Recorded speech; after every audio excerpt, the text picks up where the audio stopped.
أعوذ بالله من الشيطان الرجيم بسم الله الرحمن الرحيم والحمد لله رب العالمين والصلاة والسلام على الكريم وعلى آله وأصحابه من سن بسم الدين أما بعد رب اشرح لي صدري ويسر لي أمري واحلل عقدة من لساني يفقهوا قولي اللهم أرنا الحق حقا وارزقنا اتباعه وأرنا الباطل باطلا واجتنابه اللهم إنا نسألك خير ما سألك عبدك رسولك نبيك محمد صلى الله عليه وسلم اللهم إنا نعوذ بك من شر ما استعاذ بك عبدك رسولك نبيك محمد صلى الله عليه وسلم.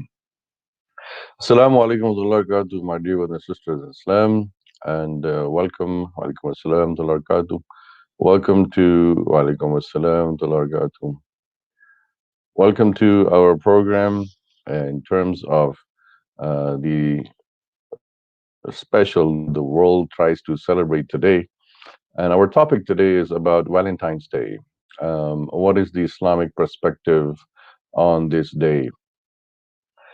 And therefore, what can we as Muslims do or not do on such a day? And the reason we are talking about this tonight, February 14th, is because our Muslim community and society is kind of confused, in terms of this. Some people say it's haram, and you can't do it. Some people say it's fine, there's nothing wrong in it, it's just a goodwill gesture. Some have no opinion about it. So you have two extremes. One is totally haram, one is totally halal and is permissible, and one is in the between. So we would like to discuss in a discourse here tonight to understand behind the scene and perspective, the wisdom, the hikmah, what this really is, what has it become, how did it start, and why have Muslims joined the bandwagon and piggyback on the whole other societies and start, it has become very common in Muslim countries today. I mean, 20 years ago, Muslim countries very seldom would even commemorate or celebrate Valentine's Day. You wouldn't see flowers and chocolates and candies and whatnot have you in Muslim countries. But now in 2021 or 1442 Hijri, we see a plethora of Muslim countries around the globe joining the bandwagon and celebrating this whole situation. Before I delve deep into it about the issue, I just want to highlight something over here that Valentine's Day has become a multi-billion-dollar industry. According to some statistics, and you can Google it yourself, some research, almost like last year in 2020, close to $27 billion were spent. $27 billion, not a million, billion. $27 billion were spent just in America alone. Forget about Europe, Africa, Asia, Far East Asia, Australia, South America, Canada. Just in America alone, people, consumers, spend $27 billion on Valentine's Day, which includes, first of all, flowers, roses, candies and chocolates, and then cards and jewelry, and then restauranting, food and all that. So it's not just a it's not just an issue of a holiday or a special day. It's more commercialism. It's more commercial, and retailers and companies and what have you are hawking down like a eagle on this day that to make money.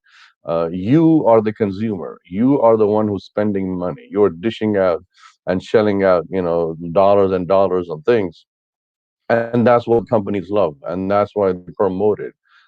Especially here in America, if you look at it, every month there is some kind of celebration. There is something going on.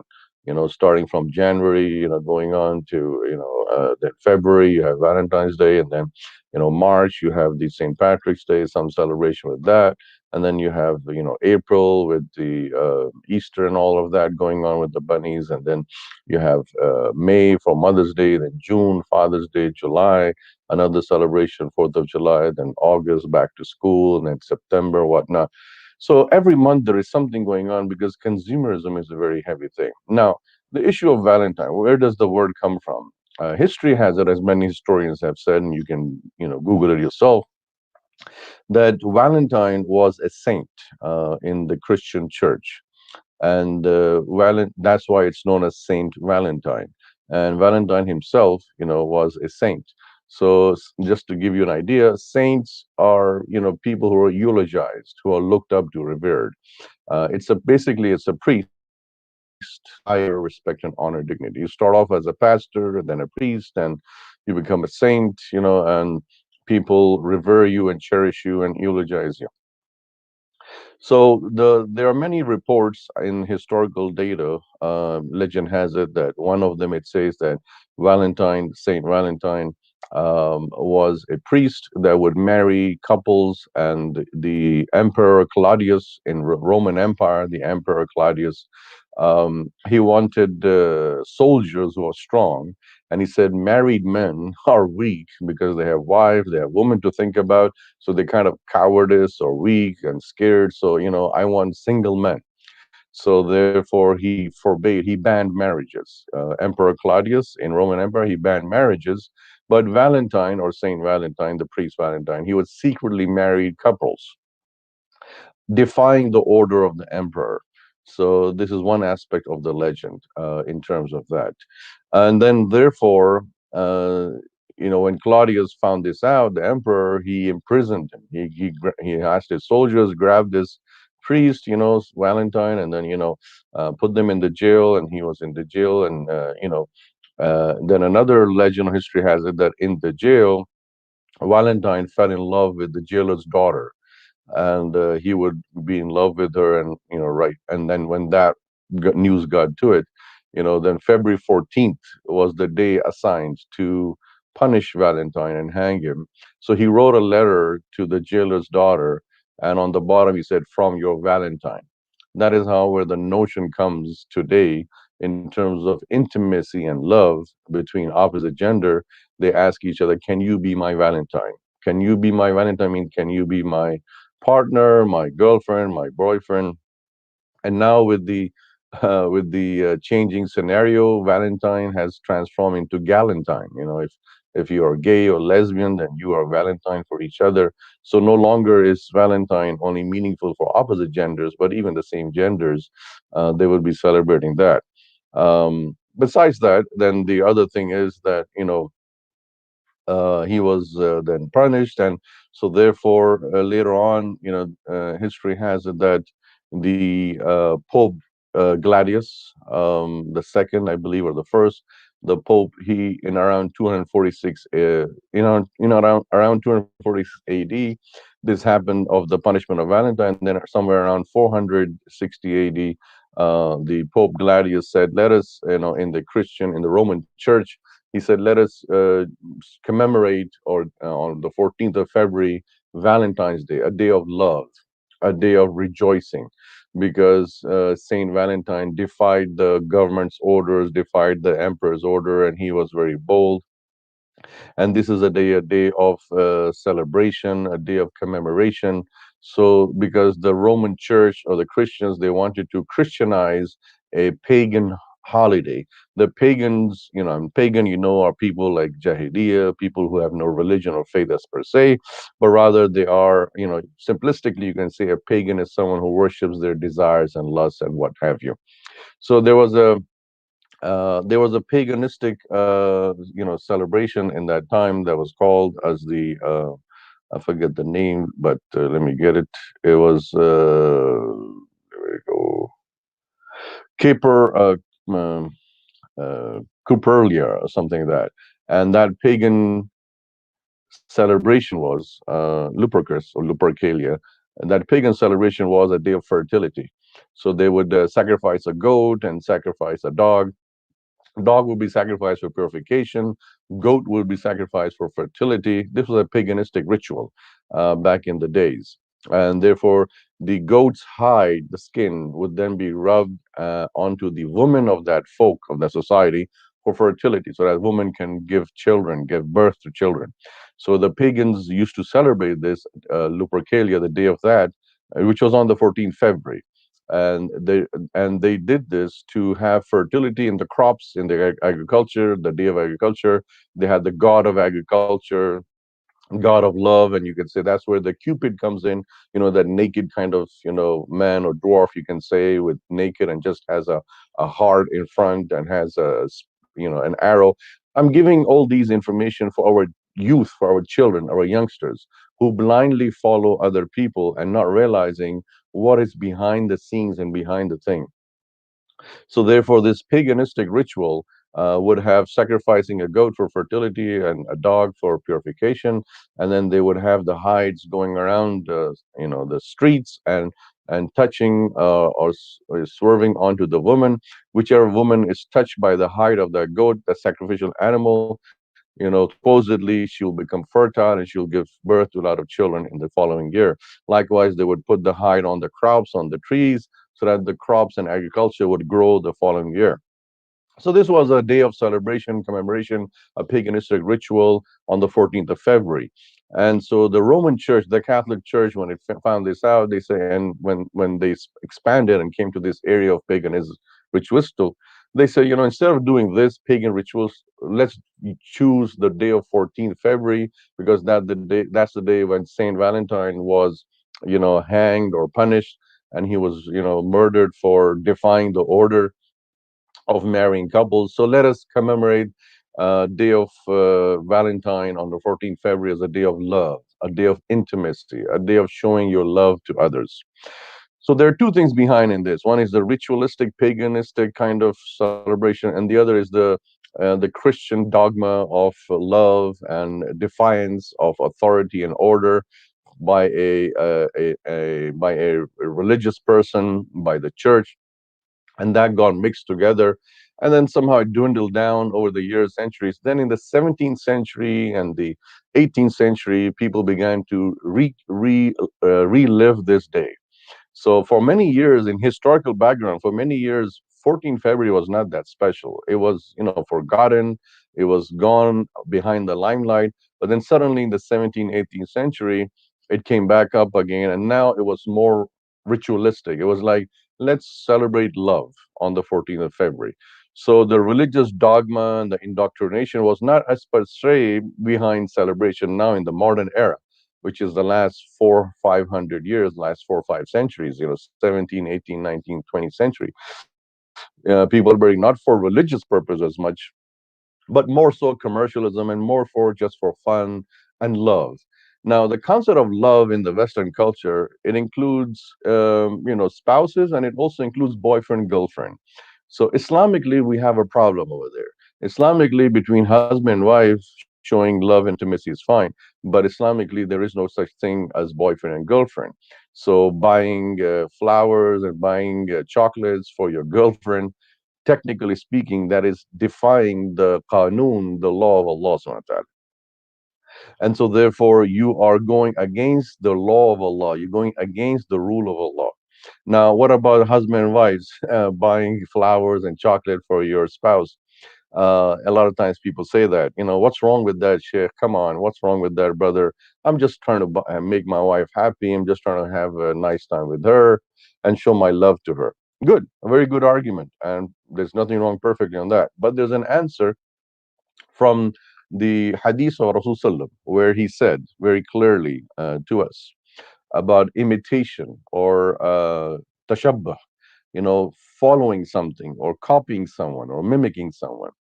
Abdullah ibn Umar reported radhiyallahu anhu, that the Messenger of Allah, Muhammad sallallahu alaihi wasallam, said, قال رسول الله صلى الله عليه وسلم من تشبه بقوم فهو منهم رواه في سنن أبي داود. So Rasul is saying that whoever imitates a people, then he is one of them.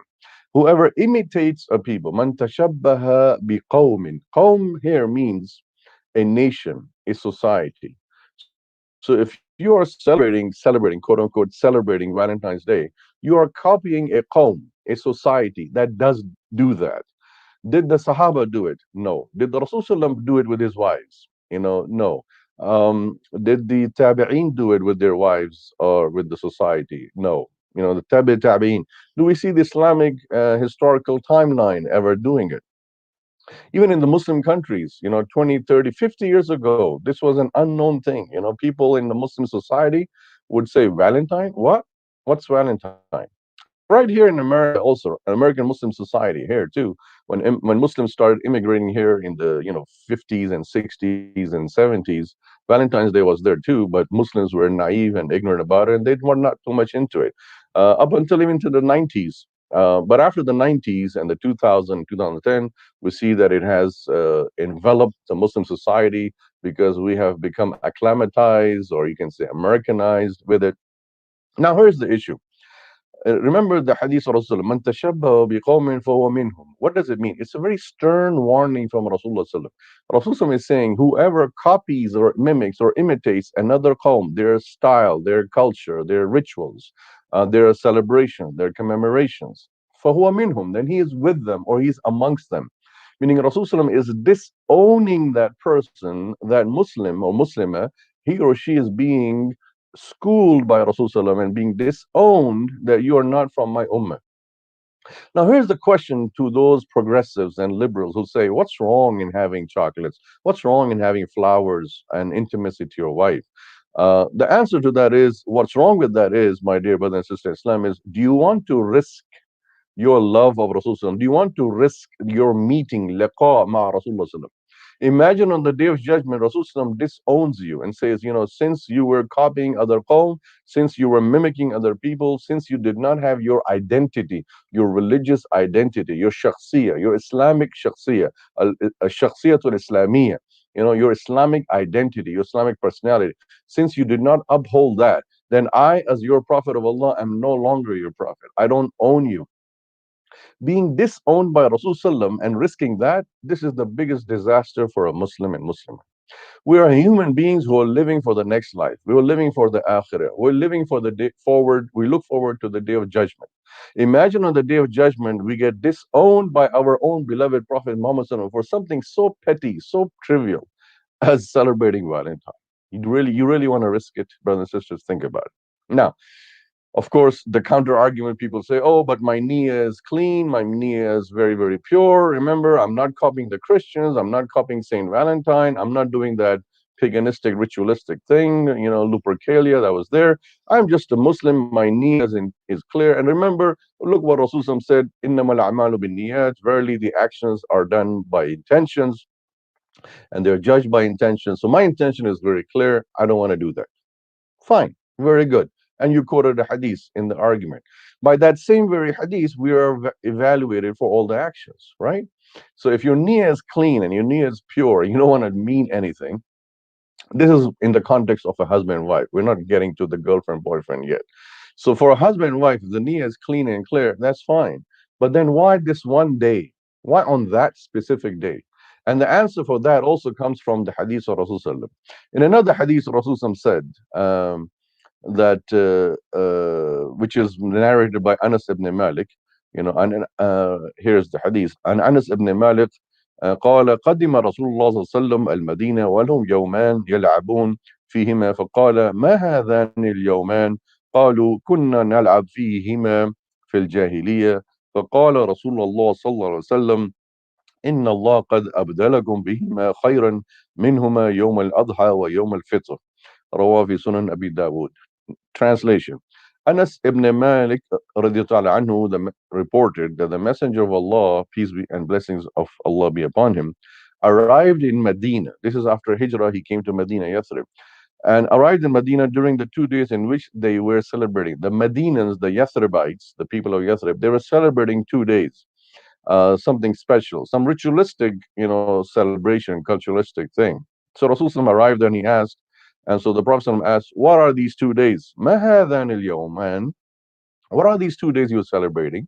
So the Medinans, the Yathribites, they said, we would celebrate these 2 days in the time of ignorance. Fil ayyam al-jahiliyyah kunna nal'ab wa, nahtafil, you can say, al-hafl, on these 2 days in Medina. Now here comes the answer to those people, those Muslims who say, my niyyah is clean, what's wrong in celebrating this day? I'm not doing something haram. So the answer comes from Rasulullah. He said, Rasulullah said, إِنَّ اللَّهَ قَدْ أَبْدَلَكُمْ بِهِمَا خَيْرًا.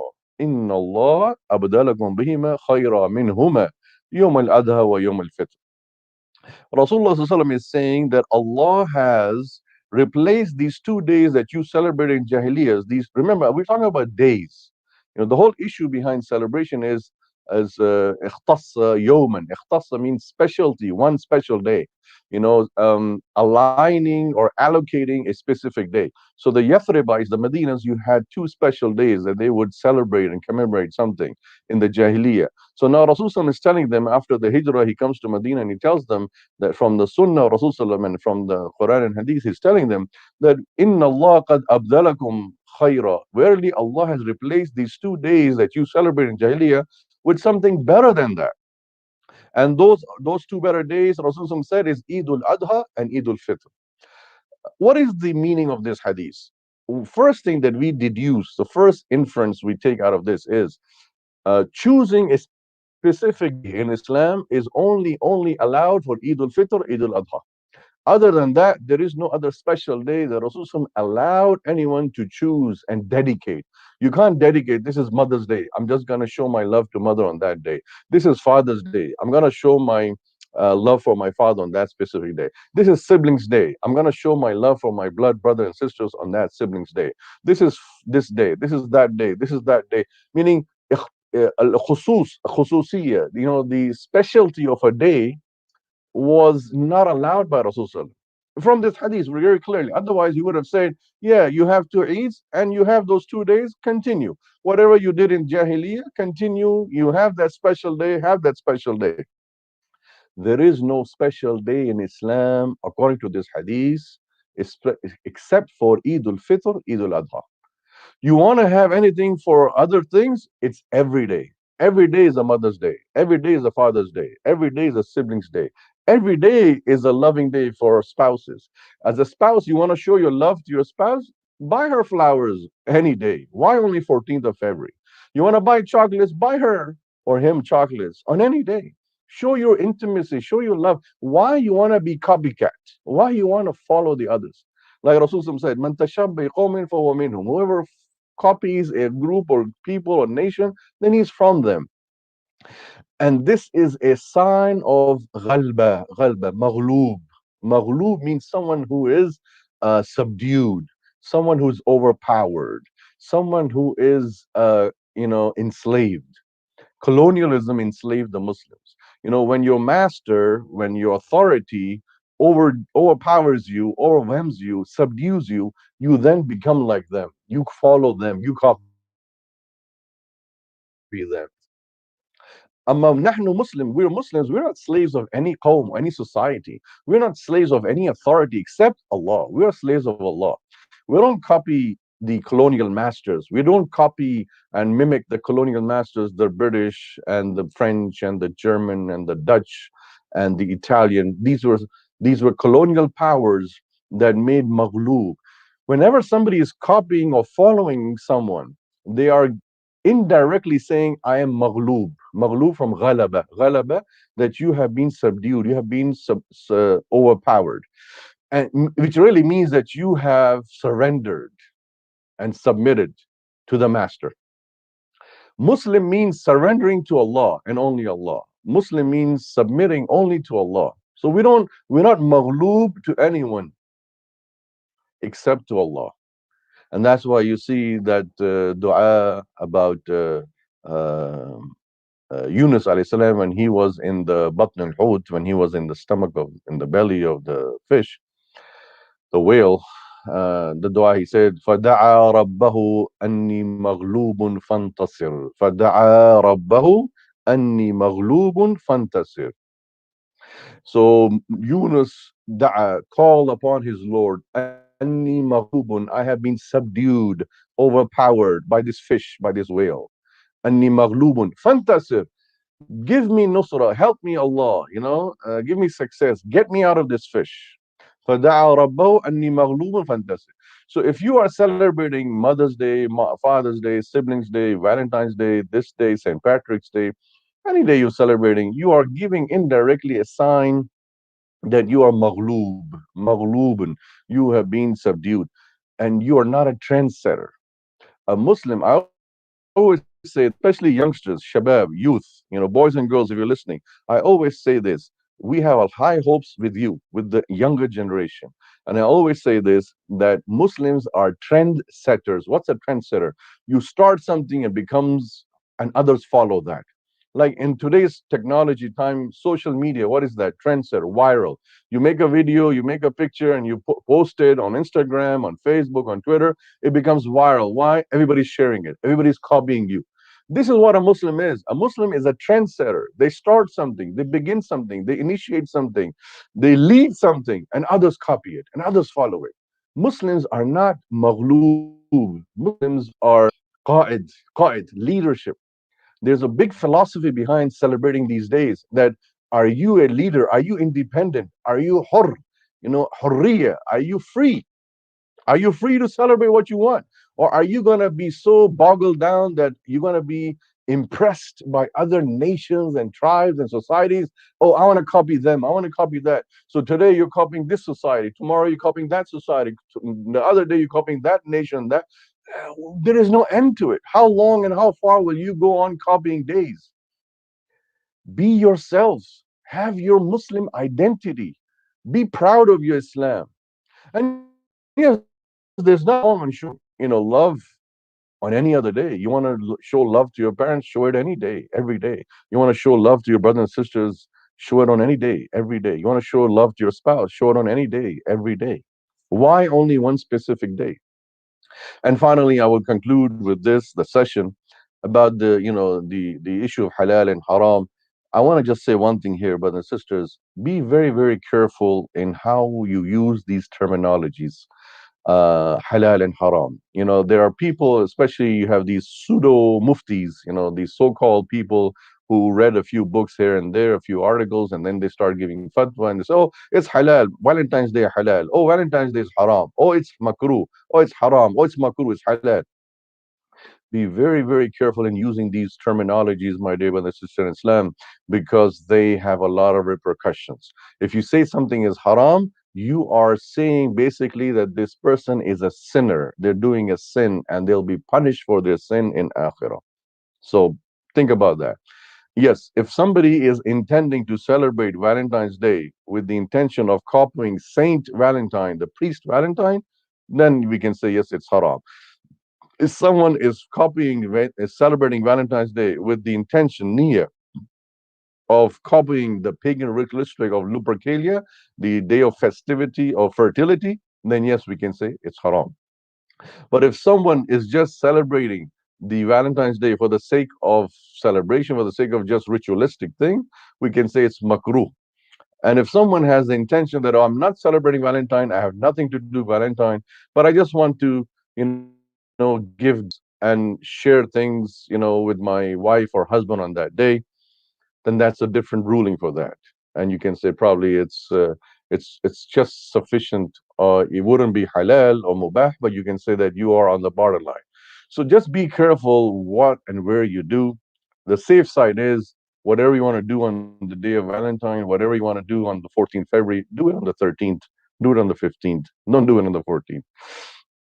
And finally, a quick word about husband and wives, intimacy. A lot of times people say, what's wrong with the intimacy? What's wrong with kissing your wife out in the public or showing love and affection to your wife or husband in public?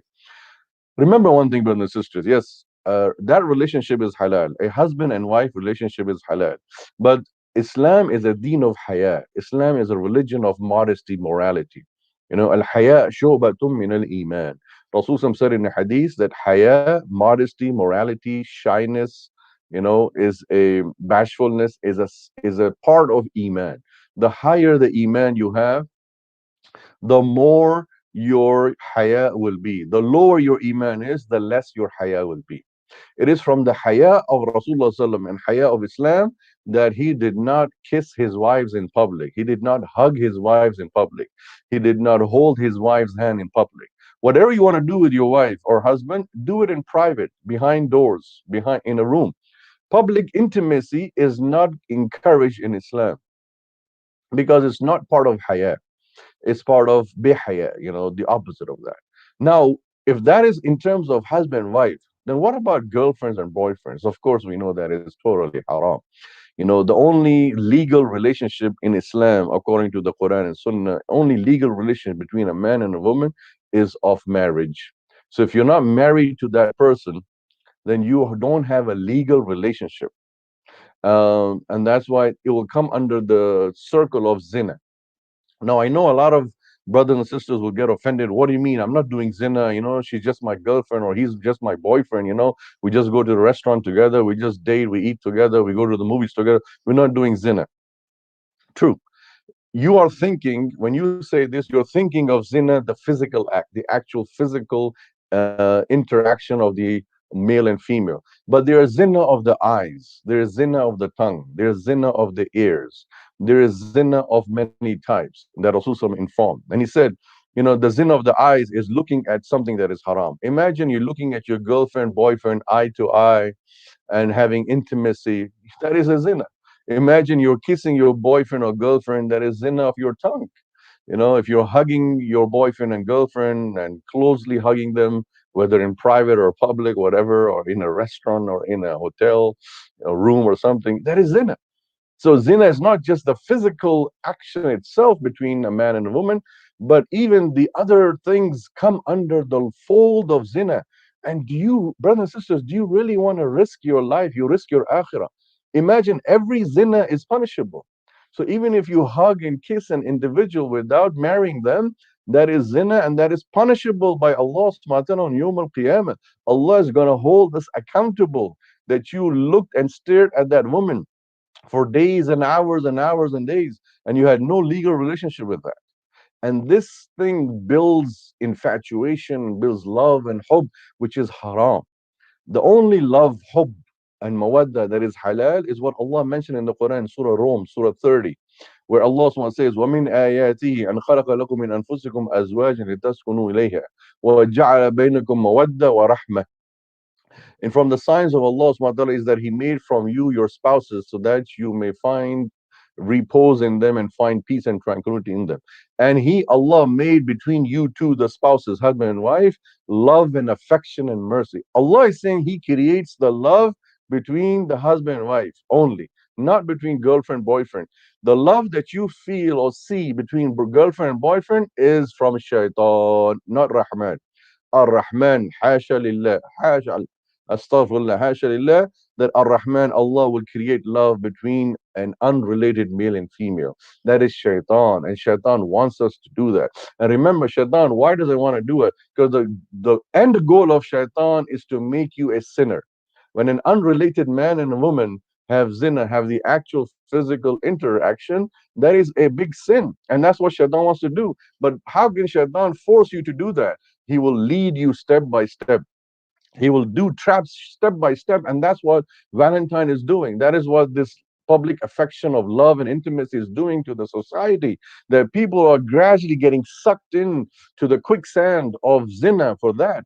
Because a hug and a kiss and then the next step and the next step and the whole 9 yards. And that's why the Quran is very, very amazing. The wisdom, hikmah of Quran in Surah Bani Israel, Surah 17, Allah says, وَلَا تَقْرَبُوا الزِّنَا وَلَا تَقْرَبُوا. Allah is not saying that zina is just haram. He's saying don't even go near. So if you are an unrelated man and woman on a 14th of February, on a Valentine's Day, showing love, intimacy, affection to an opposite gender, you come under the fold of this ayah. You are coming in the qurb of zina. If you're exchanging flowers and cards and candy and chocolate to an unrelated man or a woman, you are doing zina and you're getting closer to zina, and it will ultimately lead you, because emotions get high. And when the emotions get high, the drop scene, the pinnacle, the epic of that is the physical interaction. And once that is done, the crime is committed, the sin is done, and now both are sinners. And they both now have a new name, a new title. This one is called Zani, and this one is called Zaniya. Surah Nur, Surah 24, Allah talks about this in Surah Nur very clearly. Az-Zani was-Zaniyatu fajlidu. Allah says that Zani and Zaniya, give them whips upon their back for this sin. This is such an abhorring, detestful sin that Allah has mandated a punishment, a physical punishment for that, not just a spiritual punishment. This thing is so much detested by Allah that those people are banished, and the predicament is a punishment of physicalness. Not only that, but then Allah goes on to say in Surah Nur that the Zani and Zaniya cannot marry a virgin person. It's haram for them to marry a virgin because they are now a sinner. And because of that sin, they're no longer legal or legible to marry a virgin person. A virgin will only marry a virgin. So my dear youngsters in Islam, my dear shabab, my dear young boys and girls, why risk your life? Why throw your life to such fuduliyat and fudul, fahisha? Because that's what Allah is saying. وَلَا تَقْرَبُوا الزِّنَا إِنَّهُ فَاحِشَةٌ وَسَاءَ سَبِيلًا. Do not come close to zina. Allah is saying, وَلَا تَقْرَبُوا الزِّنَا. Why? إِنَّهُ فَاحِشَةٌ. It is an immorality. It's an immodesty. It's a lazza of only a few minutes, few minutes of lazza, and you have lost all your respect and dignity in front of Allah subhanahu wa ta'ala. And on top of that, Rasulullah is not going to look at you on the Yawm al-Qiyamah. And then Allah says, إِنَّهُ فَاحِشَةٌ وَسَاءَ سَبِيلًا. Sabil means a path, a way. So Allah is saying, if you go on the path of zina, it is a sa'a sabila. The path of zina is a very, very disgusting, disrespectful, detesting, and horrendous path, because that path is a path of sin. Your life, once you do zina, you want to do a second zina, third zina, fourth zina. You're sleeping with all kinds of people, both male and female. Because you see, once you get the lazza, once the body has tasted the lazza of zina, it wants more. It's an addiction. That's why then you will be attract more opposite people. You'll have multiple partners, and then you'll go on that path. To stop all of this, Allah subhanahu wa ta'ala has made nikah. An-nikahu halal. An-nikahu min sunnah Rasul. You want to satisfy and quench the thirst of your desire and lust, go marry someone. Do whatever you want to do with your spouse, for all God's sake. But yes, if you want to show love and affection for your spouse, do it in the privacy of your home. And why? Because I end with this. Rasulullah sallallahu alaihi wasallam, one time, it was nighttime in Yathrib, in Medina. It was dark. And they didn't have street lights and street lamps that you can see. So it was pretty dark, and he was walking with his wife, Maymuna, radiallahu ta'ala anha. And the other wife, I forget. Two of the wives of Rasulullah were walking with him. So here's what Rasulullah walking, and the wives are walking right behind him. And Rasulullah saw a Sahaba coming from the front. So he told his wives, wait. And he walked up to the Sahaba, and he went to the Sahaba and said, these two women are my wife, Maymuna, and I forget the other names. He said, these are my two wives. The Sahaba, they were like shocked and stunned. Ya Rasulullah sallam, we can't even dare to doubt your integrity. We can't even dare to doubt your izzah, your maqam. How dare we even think who you're walking with? Why are you coming to tell us? Why are you, how should you say, why are you coming to tell us who these two women are? Why are you defending your action? Meaning, in other words, Rasulullah went up to them and said, these are my wives, and I'm walking with them to the house. So in other words, he's informing the Sahaba that these two women are not unrelated women with me. They are my wives. And he is not defending his action, but he is informing them. Why? Because when the Sahaba showed this reaction, Rasulullah said, yes, I know you love me and I know you respect me, but shaitan is rampant. Shaitan is rampant in your body, just like blood is rampant. Shaitan can put a waswasa in your mind. Who is this woman walking with the Prophet ﷺ? Shaitan can deviate you and derail you and make you go cuckoo berserk, and doubt my integrity, doubt my stature as a Prophet of Allah. Subhanallah. I mean, this is Rasulullah sallam, it is his wife. He could have said, it's just my wife, none of your business. But he walked up to those Sahaba and told them, this is my wife, Maymuna, and I'm walking with them.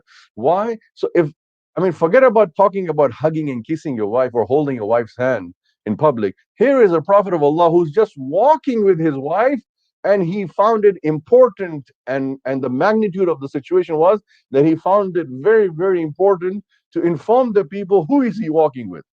Forget about hugging and kissing a wife. Even walking with the wife, he is informing the people that this is my wife. So what to talk about hugging and kissing your wife? Because I know today the young generation, the young couple, they say, I'm walking in the mall. Can I hug and kiss my wife? Can I hold her hand? Can I put my hand in her trouser or something? All kinds of questions. If you look at online on the fiqh question that people ask, the muftis and alamas, it's amazing when you read those questions and what kind of mindset people have, especially young couples today. Remember, Islam is a deen of haya. Islam is a deen of modesty. Islam is known for its bashfulness and shyness. Islam is all about shyness. And shyness does not mean that you can't do what you want to do behind closed door. Rasulullah was very intimate with his wives. Rasulullah showed love and affection with his wives. His wives have recorded that in the books of hadith, and it's mentioned he would do everything with his wife, but behind closed doors, behind the wall, not in public. Why? Because, like I said, Islam is a deen of haya. And secondly, to stop the door of fitna. When you do things of public affection, intimacy, when you do it in public, others who are not married, others who are single, when they look at that, their hearts will be, aroused. Their spirits will be aroused. Their lustful desires. And then what's going to happen? They're going to go home and go masturbate probably. And that's another sin in itself. Some other day we'll talk about it. So that's why the public arousal is curtailed by telling Muslim husband and wives not to show public intimacy in front of others. May Allah subhanahu wa ta'ala give us hidayah. May Allah subhanahu wa ta'ala give us guidance. Jazakallah khair for tuning in today for this very important topic. If you like this program today, please subscribe to our YouTube channel. We need more subscribers. It only takes one click. And also, please like this video. If you understood something from the Quran and Hadith that we discussed today, please like this video. And last but not the least, please share this video with your friends and loved ones, especially youngsters, young son and daughters, teenagers, son and daughters, or teenager cousins, whatever. Please share this video with them. Let them know what Islam has to talk about, all this issue and topic. Jazakallah khairan. May Allah subhanahu wa ta'ala forgive our sins. Let us make dua. Allahumma anta salam minka salam tabarakta rabbana wa ta'ala ya zal jalal ikram. Allahumma taqabbal minna innaka anta samiu alim wa tub innaka anta rahim. Allahumma arina al-haqqa haqqa wa ittiba'a. اللهم أرنا الباطل باطلا واجتنابه. اللهم إنا نسألك خير ما سألك عبدك رسولك نبيك محمد صلى الله عليه وسلم. اللهم إنا نعوذ بك من شر ما استعاذ بك عبدك رسولك نبيك محمد صلى الله عليه وسلم. وصلى الله على خير خلق محمد صلى الله عليه وسلم وعلى آله وصحبه برحمتك الرحمين. سبحانك اللهم وبحمدك نشهد أن لا إله إلا الله نستغفرك ونتوب إليك. وإياكم sister Ibtisam, jazakallah khair for tuning in. Wa alaikum assalam, brother Zamir from Florida. And wa alaikum assalam, sister also from here. Inshallah, we'll be back again on Fridays. Our Friday night family halaqah, 7 p.m. again this coming Friday with a new topic. Jazakallah khair. Wassalamu alaikum.